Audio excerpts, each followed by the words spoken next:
ስለ የውሙል አረፋ ማወቅ ያሉብን 3 ነገሮች። አሰላሙ አለይኩም ወራህመቱላህ ሀያት ነኝ።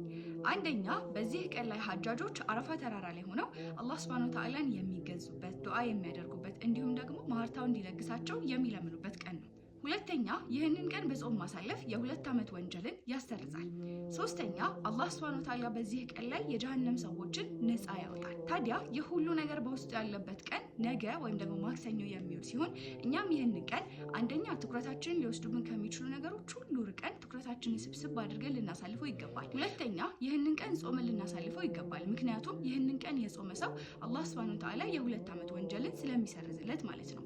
እንዲሁም ሶስተኛ ደግሞ ይህንን ቀን በኢባዳ በርትተን ልናሳልፈው ይገባል። በሰላት፣ በዱዓ፣ በዚክር፣ በሰደቃ እንዲሁም ደግሞ የተለያዩ አላህ Subhanahu Wa Ta'ala ጋር ተወዳጅ በሆኑ የኢባዳ ስራዎች ልናሳልፈው ይገባል ማለት ነው። በተለይም ደግሞ ከአሱር እስከ መግሪብ ያለችውን ሰዓት በተለየ ሁኔታ በዱዓ ልናሳልፍባት ይገባል። ምንም እንኳን ሀጅ ባናደርግም አላህ Subhanahu Wa Ta'ala ዱዓችንን እንዲቀበለን ወንጀላችንን እንዲምርልን እንዲሁም ደግሞ ይህችን ቀን ተጠቅመውባት ከሚያሳልፉት ባሮቹ እንዲያደርገን ዱዓ ልናደርግ ልንለምን ይገባል።